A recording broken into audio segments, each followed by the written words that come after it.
stepped away to get some water. Did you say No, you want to that's get total. started? If you need water, go get your water, and then we'll go ahead No, and I'm get started. good. I'm You good. I got sure? it. Yep, we're ready. All righty. Guys, welcome to the Citywide Council for District 75's Outreach Committee. Today, we do have some free resources from the Manhattan Psychology Group that we are very happy to bring to you. This meeting is being recorded and will be posted on the CCD 75 Outreach page. Additionally, we do have interpretation in Mandarin, Spanish, and Bangla. We will now give the floor over to our interpreters for their instructions. Spanish, you have the floor. The following announcement will be in Spanish. Good morning, buenos días. Para participar en esta reunión, favor de marcar al teléfono 347-966-4114 con el número de PIN 451-541-798, señal de numeral. Repito, 347-966-4114 con el número de PIN 451-541-798, señal de numeral. Mi compañera Carolina y yo vamos a tener el gusto de atenderlos. Spanish complete. Thank you so much. Bangla, you now have the floor to give your instructions. Thank you. The following message will be for Bangla participants. আপনারা যারা আজকে এই অনুষ্ঠানটি বাংলায় শুনতে চান, আপনাদের phone থেকে ডায়াল করবেন 347-966-4111 এবং পিন অথবা কনফারেন্স আইডি চাওয়া মাত্র দিবেন 680-831-117 এবং হ্যাশ চিহ্ন। আমি আবার বলছি, আপনাদের ফোন থেকে ডায়াল করতে হবে 347-966-4114 এবং আইডি চাইলে দিবেন 680-831-117 এবং হ্যাশ চিহ্ন। আপনাদের কোনো প্রশ্ন থাকলে ফোন লাইনে আমাদের প্রশ্নটি করতে পারেন, অন্যথায় মনোযোগ করে মিউট করবেন। ধন্যবাদ। Thank you. Announcement complete. Thank you. Mandarin, you now have the floor to give your instructions. Good morning, all. This is for Mandarin conference line. 早上好，欢迎来到这个会议。如果有需要中文普通话翻译的听众们，请您拨打电话347-966-4114，然后再输入会议的 ID 181-360-043井号键，再播报一遍。如果需要中文普通话翻译的听众们，请您拨打电话347-966-4114，然后再输入会议的 ID 181-360-043井号键。谢谢。Mandarin announcement completed. Thank you. Thank you so much. Once again, guys, we have Ariel Kornblum and Joshua Rosenthal from the Manhattan Psychology Group. They are here to talk to you about the different spaces that you need to know with your IEPs, or if you aren't having services in the ways that you may need them. And if you do need different levels of resources from assessments, from different related services, or if you do need to move forward with different help in regard to attorneys and things of that nature, because as we do know, this is a heavy journey. It's heavy lifting, and we have great people, great resources, and great community to assist us as we move through this journey with our students. With that being said, welcome again, Joshua. I do now give you the floor so that you may begin your presentation. Thank you so much. Thank you, Christy. Thanks for having us. Thank you to the District 75 Council for having us. We've been very excited to present today. I'm going to share my screen and hopefully everything works the way that it's supposed to. Can you see my screen? Yes. Okay, perfect. All right. So now I need to figure out, how do I get my screen on the other side? So I'm looking at you guys and this at the same time. Let me try one more time. Okay.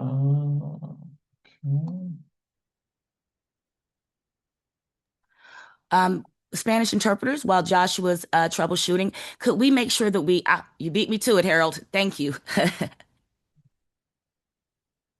Okay. How about now? Wonderful. Yes. Good. Okay. I always like to be able to see people's faces while I'm talking, because if I'm going off on a tangent and people are starting to fall asleep, I need to know that. So Yeah. it's important to see people's faces. So thanks again for coming. We're going to talk for probably about 25 minutes maybe 30 minutes. But at any point in time, if you have questions, please put them in the chat. Ariel and I are going to go back and forth to try to mix it up. Please put them in the chat, or you can just turn on your microphone and ask. We want this to be interactive. We want you to get as much as you possibly can out of this. This should not be a passive experience for you. So we're going to talk about how to get the most out of your education at the New York City Department of Education, and specifically within your District 75 school.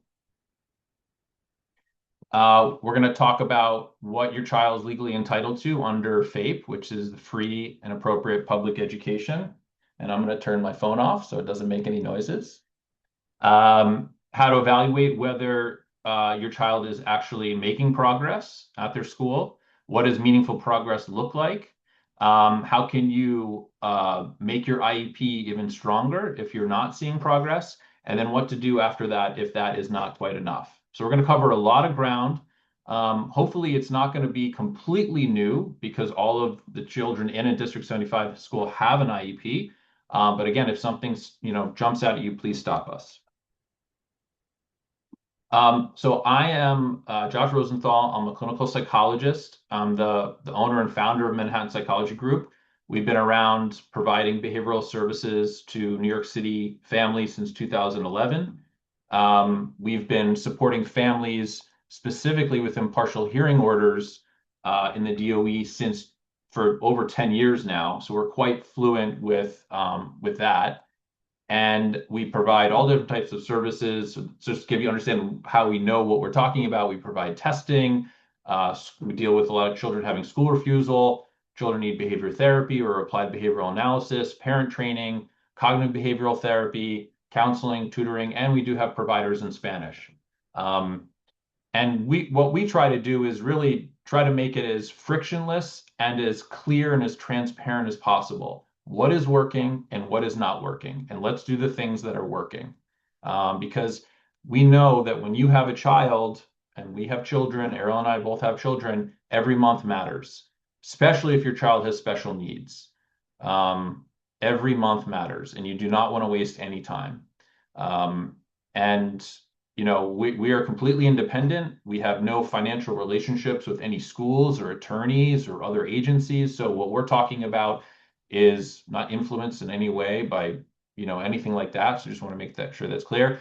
And although we do not accept insurance or provide these services, speech, PT, OT, and medicine, if anyone's interested in those services or they end up working with us, we can help you find those services. We work with lots of wonderful providers that do accept insurance and provide those services. So I just wanted to put that out there. If you look on the mission statement for District 75, which I just looked up today, they make it very clear that if your child is going to a D75 school, they should be receiving an individualized education, which is in line with having an IEP, individualized education plan. And what that means is that your child is entitled to receive what they need for their particular needs, right? That's really important. We're going to keep coming back to that, to your specific child's needs, not what's good for the classroom, not what's good for the school, but what's good for your child. It's really, really important. And now I'm going to switch it over to Ariel, and she's going to talk about IEP and why that's so important. Okay, good morning, everyone. So IEPs, I know everyone here probably has a lot of familiarity with IEPs, but I want to echo what Josh said, which is that— Hey, Ariel, I'm so sorry. Yeah. Can you just introduce yourself? You've got some letters behind your name too. Oh, sorry. So my name is Ariel Kornblum. I am a licensed psychologist and a BCBA here in New York State. At MPG, I oversee all of our behavior therapy programs, ABA programming, and educational services. So if you have any questions about any of this, I'm your go-to. We will share our email addresses at the end, definitely, so you can contact us. So to echo Josh's point, IEPs are about your child's individual needs. They are not about what the school can offer, what kinds of classrooms the school has, whether or not there's an OT, a PT, a speech therapist on staff. So definitely throughout the course of this presentation, I want to keep that front of mind. So what kinds of things are on IEPs? Obviously, class ratios for District 75 programs typically 12 to 1 to 1, 8 to 1 to 1, 6 to 1 to 1, 6 to 1 to 3. Lots of self-contained, smaller size classrooms.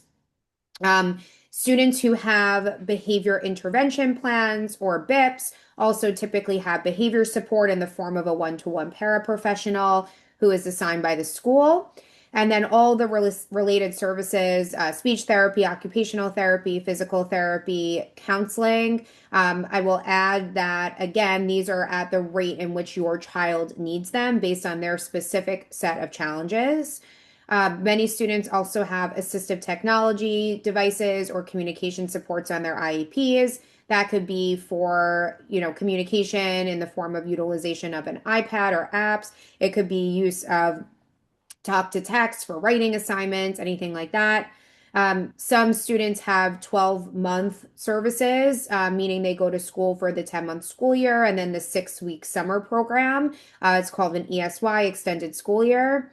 Other things that go on the IEP are specialized transportation. So if it is not already known to you, you are able to request through, talking with your child's doctor or therapist, different kinds of specialized transportation. That can take the form of shortened transportation times, specific kinds of transportation. So there are students that require shortened time, a bus with, let's say, air conditioning on it because of a medical condition. Essentially, again, it's not dictated by what can be provided, it's dictated by what your child needs. And the last thing are specialized placements. So obviously in New York City, there are, New York State, there are non-public school programs that are, we make referrals. The CSE at the school level can make a deferral to what is called the Central Based Support Team, or CBST, for placement into a non-public school. That is, again, based on what your child needs, and the school saying that they cannot accommodate those needs within their building or another equitable building. All right, just monitoring the chat. Do we have any? Oh, I don't have it up. Okay, let's see. I think it's Okay, mostly the nothing so translation. far. Yeah. Yeah, okay. No questions yet. All right. So the IEP, just to dovetail, so the IEP, you have to think about the IEP like a living, breathing document. It's not static. It's not something you set up when you first join the school and then you're good to go. It's something that is constantly changing as your child is changing. Think about that. Your child is growing, right? Every month, every 6 months, every year, your child is different. And so the IEP should be changing with your child. Yes, you should absolutely have a copy of your IEP. Someone just put a question into the chat. And that's really important to grasp, is that no matter what anyone tells you, the IEP is a living, breathing, changeable document based on how your child is making progress. All right. And it's a legal document too. That's very important too, is that the IEP was designed so that everyone would be on the same page about what your child needs to make individualized, meaningful progress. Okay. And that is really all you have to fall back on is the IEP. That's why it's so important. When you set up the IEP and you track the IEP, you're always coming back to the IEP.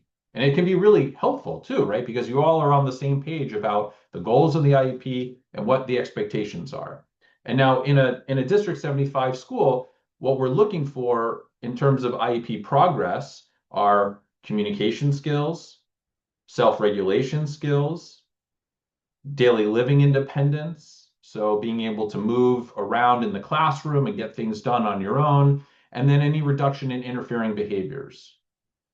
Okay, those are the things you want to be seeing making progress over time. And there's probably a host of other individualized goals for your particular child, but just in general, these are what are probably going to be on the IEP, right? And how do you monitor? How do you know if these things are getting better or worse? So you have goals, and the goals are set up with objectives and percentages, right? And that's something that's part of the IEP meeting. Everyone agrees, they see those, they agree to them. And then you have services on the IEP, right? And so the services allow you to achieve the goals. And if progress is not happening, if you're not achieving the goals on the IEP, the IEP should be revisited. You should come back. Hey, this IEP is not set up properly. My child is not making progress. Hey, it's too easy. Hey, it's too hard. Whatever it is, we're not hitting the goals. We're not making progress. It's an ongoing discussion with all the representatives from your school. And there's lots of schools. There's an IEP coach. There's behavior progress monitors. There's all different types of people that the DOE provides to make sure that the IEP is being implemented properly, right? So you have lots of contacts that you can reach out to. Errol, do you want to take this one or do you want me to take it? I can take it. And I also want to add that per the IEP, there has to be an IEP report on the goals at quarterly. So you should be receiving home the goals of your child's IEP with a report of their progress at least quarterly. That doesn't mean that's the only time you could get access to, the progress on the goals, but that is a minimum. Also, if your child has a behavior intervention plan, on the last page of that plan, it will have in there the setup for how often the team needs to meet to review the data. It's typically about 6 to 8 weeks. Your child's teachers are likely taking a lot of data often, right? Progress monitoring data. They have, testing that they do for like baseline reading, writing, math. So definitely ask, right? The easiest way to get the data is to ask. And my suggestion is to keep a folder on your desktop or in your Google Drive and put everything in there. All the reports, all the evaluations, all the IEPs. So you have everything in one place. It can be quite difficult to track it all down if you don't have it in one space. So definitely as these things come to you, keep them in one place.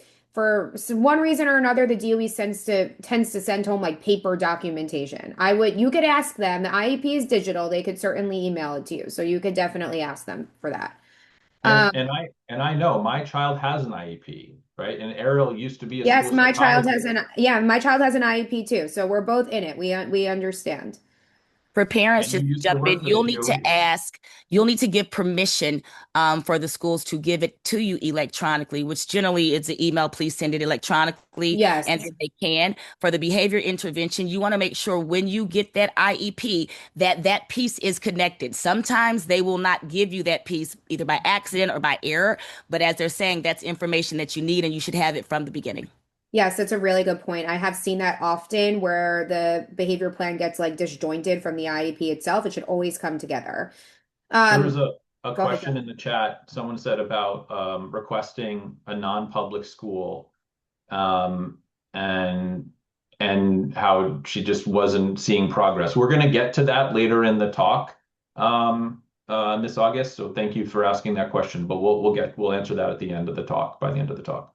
Yeah, and I think that what we're about to talk about, like how long is too long to wait, again, you need to, I wish that it wasn't like this. I wish that teachers sent home, and some do, to be fair, progress, weekly, right? Or bi-weekly. I wish that that was the case because that's how fast these things move, right? We need to be targeting goals on a daily basis. So 3 to 6 months is a really long time to wait. Parents, you need to be the advocates, right? And that means asking the school team for your child's progress monitoring data on a regular basis. I'll speak for myself. I have like schedule send emails for every 6 weeks to ask my child's teachers for the updated progress. You set it once and forget about it. I promise you they are not sending it unless you ask. For the most part. They're just really busy. There's a lot going on. 6 months is a long time. It's a really long time. Even 3 months is a really long time. So if you're not seeing progress towards the IEP goals, and this is considering the IEP goals are correct and they're on point for where your child is at, then that warrants a discussion with the school team, right? So you have the right to request a meeting whenever you want. I see a lot of questions here. Christy's That's helping for me us to out. read out. Right? I can help you. Christy's helping us out. Okay, thank you, Thank Christy. you. Yes. Yes, so temporary regression can occur. I will say this is something to keep an eye out for. A lot of kids regress over a school break, right? There's a week off, there's 10 days off, the holidays, whatever it is, they're sick for a period of time. Temporary regression definitely occurs for all kids. There's neurotypical kids, neurodiverse kids. I would say for the most part, I'm looking at about like 10 days to 2 weeks to get back on track. And if there's sustained regression past that period of time, that's a reason to talk to the teachers. And what are we asking for? So every school uses different things, but they are always doing some baseline measure and some progress monitoring. They'll use different tools for that, especially depending on the skill level and the age of your child. A good thing to do at the beginning of the year is to ask the teachers what they plan on using in their classroom for that year. Like I just know for example, like there are certain teachers who are trained on like iReady versus Acadians. There are all these online tools that they're using to track progress monitoring. So just ask. You can always ask, and this is a big one, for the attendance data and the service logs for all of your child's related services. This is a really, really big one. If they are not receiving their mandates, you want to know why. Again, this is something you will need to ask. The behavior tracking data. So when a school develops does a functional behavior assessment and develops a behavior intervention plan, they do need to check in at the period of time I was talking about that's on the BIP, typically 6 to 8 weeks, but they should be tracking data every single day. So you can ask for that data. It's typically raw and handwritten. That's okay. But it will give you insight into if they're saying, okay, theoretically, we're trying to reduce like elopement from the classroom, like just running out of the classroom without asking. And that's happening 10 times a day. And the goal is to reduce it to 2 times a day. You can request the frequency. How often is it happening every single day so you can see? I agree with you, Christy. I always ask for the raw data. You want it all. Again, put it all in a folder, keep it there so you have it. The eligibility for ESY is typically tied to this idea of regression, meaning that if your child was not receiving services over the summer, they would likely regress, and that would impact them during the following school year. So you need to understand that, like, when we're advocating for these things, a lot comes down to the fact that, like, here's the data. Like, we had 1 week of vacation and look what it was like getting back into school, right? And I think this speaks a little bit to the question about requesting to have your child placed in an MPS because there hasn't been any progress. If the teachers are saying that they see progress, they have to prove it. Ask them for evidence. Ask them for the progress monitoring data. Progress is, to be very frank, it's not subjective. There are certain pieces of it that, yes, we get a sense of like, this feels a little bit better. Of course, qualitative data is important, but in these kinds of situations, you want to see the numbers. You want to see quantitative data. And if a school team is telling you that your child is making progress, but is unable to substantiate that with some kind of progress monitoring, that is an issue. And that should be raising some red flags. There was a question from earlier from Leslie about, I was told to use OPWDD. And that's a really interesting question because that's a completely separate funding source to support your child. And that's not entirely true. It is true you can use OPWDD, but the school is also responsible for supporting your child irrespective of OPWDD. And so we're going to talk about some ideas and some things that you can do if you're getting told to use outside supports for what's happening at school. But I just wanted to acknowledge that question. Yeah. Anything else, Ariel, or should we move on? No, let's move on. Okay. Okay. So if you're not getting what you want out of the IEP and you're reaching out and you're frustrated, but you want more, right? You realize your child is not making progress. You can request an IEP and you can request to have a meeting about your IEP. You want to do this in writing, obviously. If you say it over the phone, it doesn't exist. You have to put it in writing. And sort of in line with what Ariel is saying is that you can ask for data. You can ask for updated evaluations. So if your child's IEP was based on evaluations that were done by the DOE a year or two ago, and your child is not doing well, we need to figure out what's going on. And it's the DOE's responsibility to provide updated evaluations, or at least an FBA and BIP to try to understand what is the function of what's happening at school. Like Ariel said, request all the progress data and service delivery data. You want to ask for what you need, and you can request adjustments to services or class ratio. Like every school is a little bit different, and they may be willing to work with you and make adjustments faster, but you have to ask for them. You have to advocate and ask for them. And I'm not saying you're not asking. I'm just saying for the people that may think, oh, I don't want to rustle feathers, or I don't want to upset my teachers, like, it's not going to happen unless you ask for it. Now, if they don't do it, that's a separate thing. But the first thing is just to ask, and to have that meeting and an updated IEP meeting. And then you can ask for something what are called IEEs, and these are independent evaluations. So the DOE provides evaluations, and then if you disagree and you think that those evaluations are not representative of your child's abilities, you can ask for a private evaluator, and that's something that we actually do, to come in and do an evaluation. And the DOE can pay for it if you can't afford it. And so that becomes, again, a negotiation process between you and your school, but it is an option for families. Ariel, is there anything you want to chime in here on this slide? No, this all I is good. do. As a mother, I do impartial hearings. I have a lawyer. We've been going through it for 10 years with my son. So when it comes to the functional behavior assessments and the behavioral intervention plan, you guys have to know this. It's not an if, and, or but. You have to know what is in it to know if the data that they're even taking makes sense. Because sometimes they can add things that make no sense, or they don't give you the frequency. So knowing what's supposed to be there, knowing the information based on this, because the BIP can change, the FBA can change, but no, you just need to know that information. When you get that raw data, if it doesn't look right, say something about it, because it matters. This is paperwork that travels with your child everywhere you go. So we always want to make sure that we are on point with what is there, even with the progress reports, because some teachers are amazing and some teachers use it as a drop box. So if you see that it does not align with your child, make sure that you are being their biggest advocate and speak up and speak out. Thanks. Yeah. Awesome.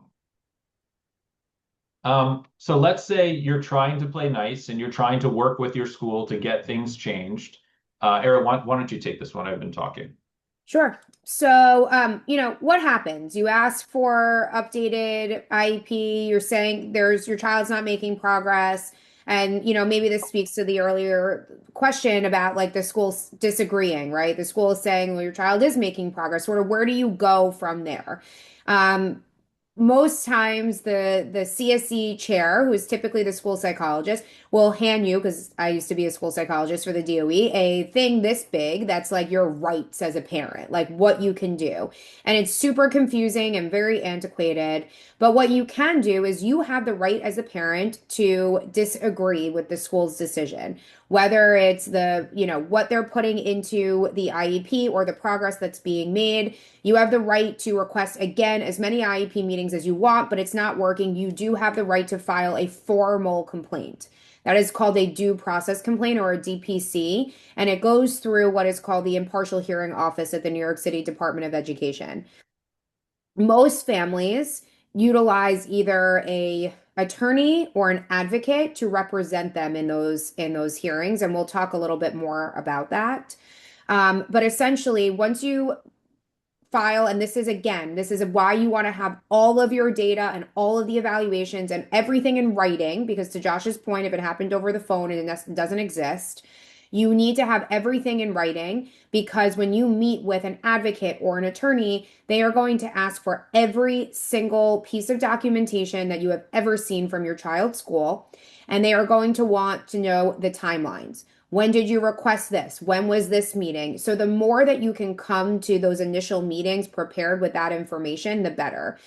So getting it all together and keeping it in a place where hopefully you won't need it, but just in case you do, it's ready to go. Filing the complaint triggers a timeline for what is called an impartial hearing. If you are going to impartial hearing, essentially, it is not I want to be very clear, this is not a court of law.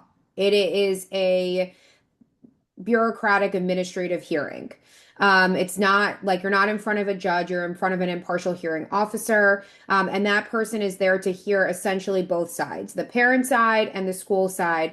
When you are filing a hearing, you are alleging that the school district is not providing your child what is called a FAPE, a free and appropriate public education, that they are not meeting your child's needs. That is federal law under IDEA, public schools must provide students a FAPE. You are asserting that, and the school district is saying, well, either they're agreeing or they're defending that they did or they are providing a FAPE to your child. A lot of times this resolves before you actually go to hearing. There's some kind of a settlement process, but if not, from start to finish, it can take about 6 to 9 months. So it is a lengthy, involved process. Again, this is sort of like the last ditch, right? Like this is when all of the mediation and all the efforts on the ground have to adjust the IEP or to get the right placement have just not worked. So what does it mean once you get to an impartial hearing? So you go to the hearing, again, both sides, there might be new evaluations involved. Both sides have, witnesses and therapists, and they make their case. At the end, the impartial hearing officer issues the order, right? So the order is quite lengthy, and it goes through sort of everything that happened in the hearings and, a review of the documentation. But at the end, it has an award in it, and it either fines for the parent or it fines for the district. But in general, once the award is there, it can include a whole host of things. And I want to be very clear. It includes, and it can include and should include, every single thing that your child requires in order to make progress within an educational setting. So that could be payment to a private school, a brand new educational placement. It could be reimbursement for services you already paid for. Many parents pay out of pocket for school placements and therapists and things like that. It could also include ongoing services. So yes, you're going to go to this school placement, but you're also entitled to all of these additional services after school. Again, speech, OT, PT, counseling, parent training, applied behavior analysis, ABA therapy. Just because it happens at home, it is still part of your child's educational program. It's really important to keep in mind. And then it also might include awards for compensatory services. So let's say you had been in this process for 6 to 9 months, but the DOE did not do what they were supposed to do for years before that. Your child might also be entitled to services that they should have been receiving for all of those prior years. So some of these awards can be quite meaty in the sense that there's a lot going on in them. I want to look at this question. I wanted to piggyback on one. It was up a little bit further. Mr. Luis Diaz says, I believe that you guys are going to meet with him offline, but he also said, and I want to pull this up for other parents. What happens if the central-based support team does not help the family for a non-public or private school? What should you do? Mr. Diaz, can you speak more about that? Are you saying they're not helping you with the list, or they're not helping to move it forward?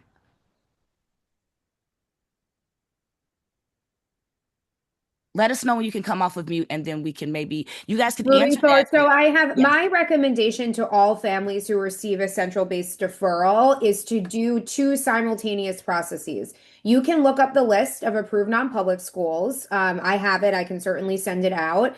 My suggestion to families is always, if you get the sense that your CSC chair is going to do the deferral for you, start reaching out to schools. So families can reach out to, like any school that's on that list and say, I'm going to get a deferral.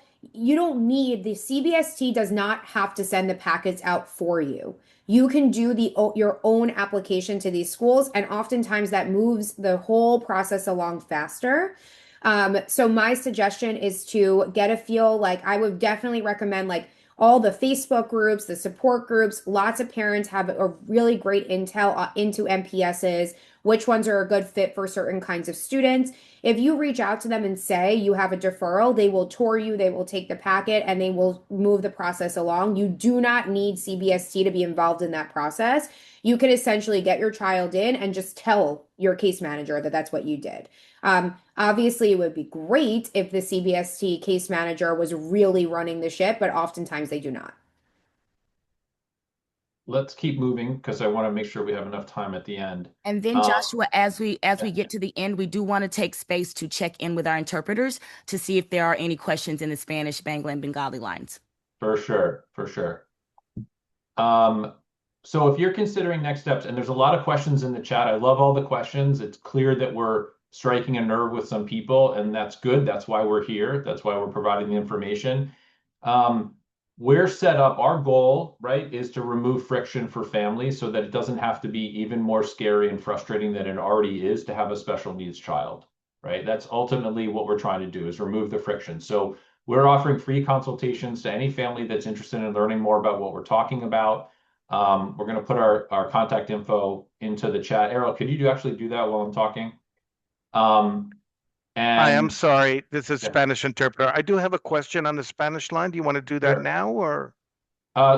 We only have like 2 more slides, and then we can do that. Okay. All right. I'll let them know Okay. then. All right. Okay. And we'll talk to you, we'll evaluate your situation, and we'll provide guidance on next steps at no charge, right? What we're going to ask you to do is start organizing. If you're interested in moving forward and talking with an advocate or an attorney, organize your IEPs, get everything together like Errol was instructing you. If you don't have it all, that's okay too. Just try your best. We would start looking at the data to try to objectively understand what's going on. And then in terms of understanding your rights for legal representation, this is very important. Now, there's 2 avenues you can go. There's nonprofits like Advocates for Children, and a lot of people know about them, and they have special ed attorneys that can represent you at IEP hearings and impartial hearings. But there's also private attorneys that work the same way with fee shifting, and they do the same exact thing, but they're private. So it's not a nonprofit. There's a little bit, they have more flexibility, they have more availability maybe, and we work with those private attorneys. So if you come to us for a free consultation and we decide that it's a good idea to move forward and you're asking for an attorney recommendation, we can introduce you to an attorney that will represent you. So we're trying to, again, help families find the guidance and the support that they need to reduce friction. And all along, the parent, this is really important, parent always remains in having the choice of what they do and in control of the process. There's no attorney, there's no provider, there's no school that can tell the family what to do or where to go. It's always the parent's choice. Now, some parents may not understand that, and so it's really important that you talk to people you trust to understand that you do actually need full transparency about who you're working with and any financial relationships between your attorney and between the providers and between the schools. It's something that comes up and people don't talk about it enough, but I want everyone here to understand that transparency is key. And if you come to us, we will always be transparent with you. In the end, what are the major takeaways for parents? That your child is entitled by law to individualized, meaningful progress at your District 75 school, okay? If services are not being implemented or not being implemented properly, that's a compliance issue. It's not just an oversight or a mistake. The school could be out of compliance with the IEP, which is a legal document, according to the federal government, that they have to follow, right? And you're entitled to a lot of things that maybe you have already asked for, or maybe you're planning on asking for, including new evaluations. If your child is not making progress and you're sort of running into a wall with your school. And there are free legal services available and free private attorneys that will represent you and do a wonderful job. We work with many of those if you're interested. Here's our contact info. Errol, can you copy the whole thing possibly with the phone number, your name, and our website too, and put it into the chat? So if you're interested, just reach out anytime. We'll get back to you right away. Again, it's one resource for families. Christy, I'm sure, has lots of resources for families, but we wanted to break down any barriers and make the process as easy as possible. And please do know that we are going to be having a series of additional workshops with Joshua and with his team to make sure that you guys know everything that you can. This is a wonderful, wonderful organization. We have multiple parents that actually do use them. I've had people text me while they're on now, like, they're amazing. They're amazing. And this is what you want to know, people that have the heart, who care to give you this information and fight for you and move you forward. So stay tuned. Everyone that has signed up for this workshop, your information will get forwarded over to Joshua Rosenthal so that they can still follow up with you and make sure that you are okay on any level that you do need.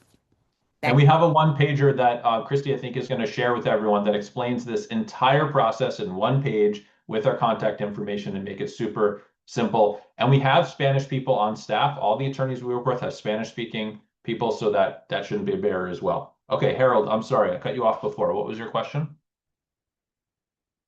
Yeah, hold on. Let me get that person back on the line. Okay. Alexis is saying, oh, yeah, okay. Use this, yes. Yeah, that's a good question. This is not just for District 75. This is for any child with an IEP is entitled to all the same things. It doesn't have to be just District 75. Any other questions while we're waiting for Harold to reach?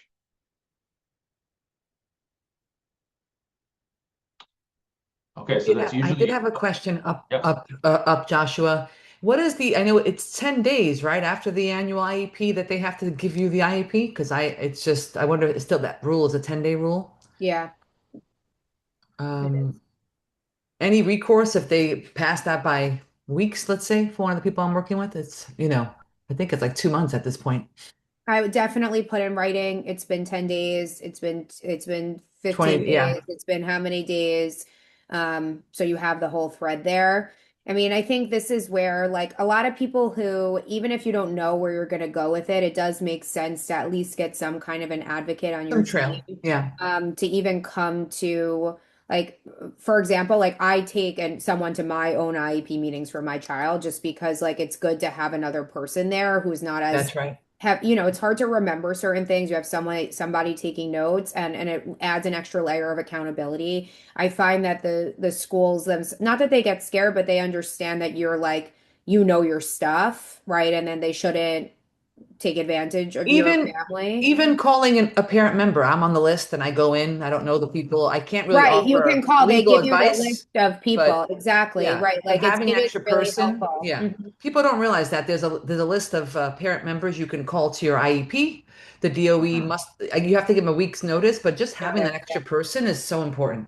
You could also record them if you ask. Yeah, in advance, yeah. Yeah, you could also record Can I the jump onto that? If you get the recording and if they say yes, they're recording and you're recording, it automatically becomes a part of your child's record. It needs to go into OSIS. It needs to stay in their record. The recording is now a legal part of the record. I want y'all to know that. Also, Fadaya, guys, this is one of our council members. So welcome. Thank you for the support. She's also a broker. So if you guys need any additional support, we do have that on the council in-house. Forgive me, Fadaya, if I'm throwing you all the way out there. That's okay. But for your parent where they didn't send the IEP, double check on the back end if they put it on the NICSA and just did and send it to the parent because they could have put it over there and not Uploaded it there. Yeah, It's not there. That's the first thing I had to look is just see. I think it's an issue with the BIP wasn't like you said up top. You said about the BIP. They didn't talk about the BIP at the annual. I actually joined as a parent member, and I asked, "Where's the BIP?" Oh, well, this was like a reconvene. I'm like, "What's the annual IEP according to what you told the parent in this email in the PWC?" So it was all over the place. But it's been like 2 months and they haven't sent anything. I think they're trying to figure out. He's now deferred to CBST, so it's complicated. They can't find a placement. So who's going to keep the child, basically? It's it's all fun. Well, it's not fun, but I'm being I would sarcastic. still call that a ridiculous excuse. And if you need me to help call the principal to say, give the parent the IEP now, that's a document they have the right to ASAP. Yeah, and I would say even if they're in the CBST process, like most of the CBST schools will reopen the IEP once they accept the child to like sort of make it fit their program. So like there's no reason to like not do the IEP at all because you're waiting on this. It's lazy. If that's what they're doing. Like they should just do it for where the child is at right now. Yeah. So to repeat, and then I'll give the floor back. One parent asked me to repeat about the recording. We're a one-party state where one party can record, but you do have to let them know that you're recording. Generally, schools will say yes. If they are recording, then they have to put it in your student's record, in the OSIS record. So you want to make sure if it's recorded that it goes into the record. You want to keep that standard. Hi, I just wanted to jump in the question that the person had on the Spanish line previously. They were asking, they have a young child and they kind of wanted to know where they would begin to get an evaluation as they feel it's necessary. You want to take it, Josh? No, go ahead. You can take it. So do you know if the child had an evaluation already through the local school? No. Carolina is interpreting now. She could communicate with the I am with the asking individual. them right now. Okay.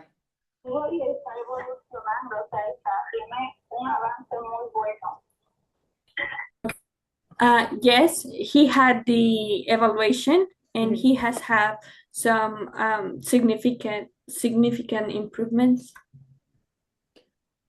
Okay, so do they need a new evaluation then?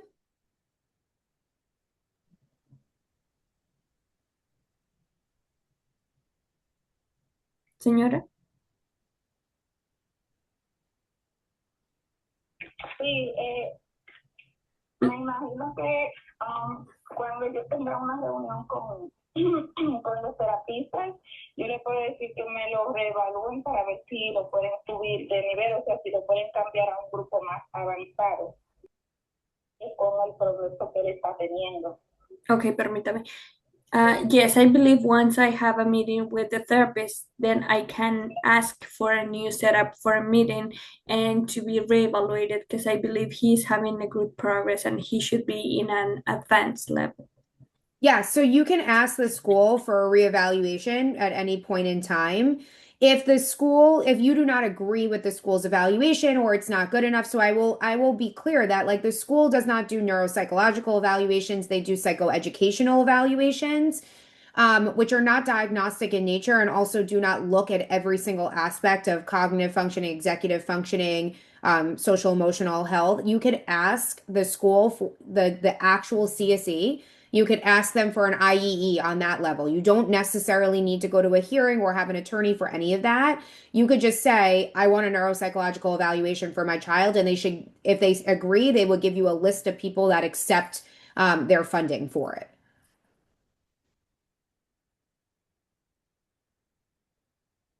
Good question. Does anyone else have any other questions? I know that there's often very specific individualized situations, and that's what the consultations are for.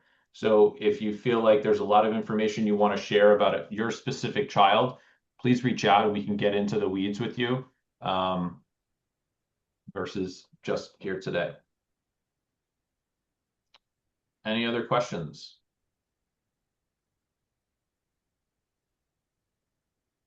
What steps can families take after they want a case of the DOE, but they can't find a proper school with all services, and when they go to a private school, but the school is not providing all services and supports?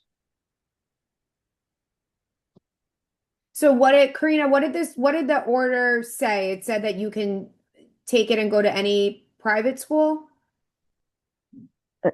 No, it's not my case. I found some families that I know they won a case to the DOE against the DOE, and I saw this family get in trouble finding a proper school because their case is like complex. It's a child that she can't hear well. She have many challenges in her education, in her behavior. But that is one, and this family go to different schools, but sometimes they are too far. And I try to like help them, but it's a little difficult to find a proper place. And the other problem that I see is there's some families that get into a private school, not a non-public school, a private school, and they say at the beginning, yes, they have everything, they can comply with the IEP and everything, but then the family start to have problems because the school is not really doing what they said they would do. I would say, just to jump in, if you can send us the orders, we can help with more understanding as to what the child is entitled to. And that's on the first request about what do you do if there is no school? The second part is that comes back to having trust with the providers that are helping you build the case and the attorney that you're working with, because not all schools are created equal, and a lot of schools will advertise one thing. What you're describing is a little bit of a bait and switch. They advertise one thing to get the child in and maybe to get the tuition. I don't know. But then when the rubber hits the road, they're not actually providing the services that they're advertising. Now, it's sort of like going on vacation to a hotel and just based on reviews, right? Like sometimes you need someone who's actually been to that vacation spot to tell you, yes, the water is warm. You can actually swim in this water. And so that's what comes from working with people that really know what the services are at the school. They know what quality ABA is, for example, applied behavior analysis. Like, what does that actually look like? So I'm really sorry that's happening to this family. Again, we could definitely help if we just can get more details on the school, on what it's supposed to be implementing. So I would just encourage you to reach out, email us the orders with the parents' permission, and we can talk to the family. Yes, I will. I will.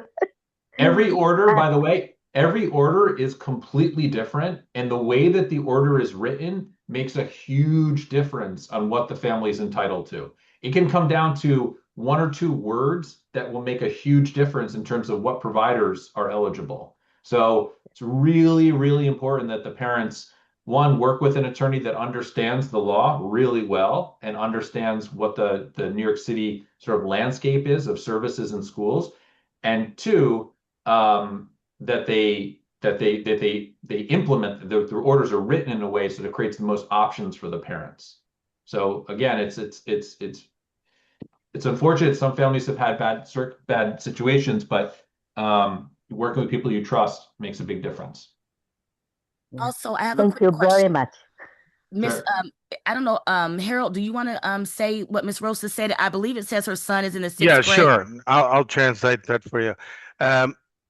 My son is in 6th grade, and he was in 6th grade, and he was in a class of 8 until they switched him to a class of 12. The teacher says that he has a lot of difficulty and he gets frustrated a lot, and he should be going back to a class of 8. And his IEP, they changed him to a class of 12. So I think she's looking for advice for that.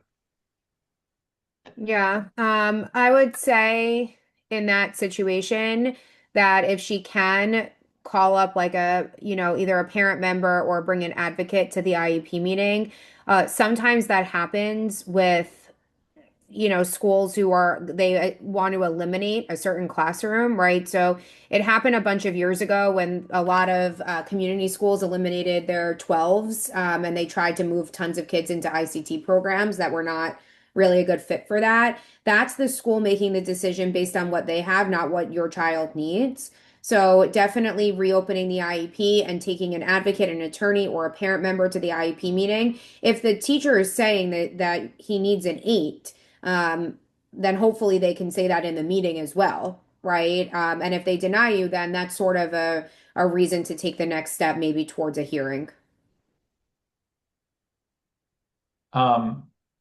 I think we're gonna wrap up if that's okay. Christy, Yeah. thank you so much for having Ariel and I with you, and thank you everyone for coming today, and hopefully you learned something. And again, please reach out if you have any questions, and we really look forward to presenting more information. There's so many great topics we can talk about, so many things we're passionate about, and we want to help families learn and feel more emboldened and stronger and have more information so they can support their children. And if you came to this late, it will be on CCD 75 outreach. We will share that out today so that parents do have this information because it's very important. Again, we will be having additional workshops with this organization, Manhattan Psychology Group. So don't worry. We're going to continue the work. I know that they have a hard stop. If you have any additional questions, Karina, I see we'll let your question be the last one. Guys, please do email either Ariel or Joshua or the D75 Council, and we will make sure to close the loop for you. Ms. Garcia, you have the floor. This is a short one, Christy. Is because I know a lot of Spanish-speaking families. How Mr. Joshua and Ariel You have translators, interpreters Yes, we to have work with? we have Spanish-speaking providers on our team. Okay, thank you. And the attorneys we work with also have Spanish-speaking providers, so that will not be a barrier. I promise you. Awesome. Thank you very much. Thank you, All right, everyone. I've Have a added the great day. information into the Thank you chat. We're going to all. send that out via email. Thank you guys. Have a great day and thank you for coming Thank in you, this Christy. afternoon. Talk to you soon. Thanks, Bye, everyone. guys. Bye-bye. Goodbye.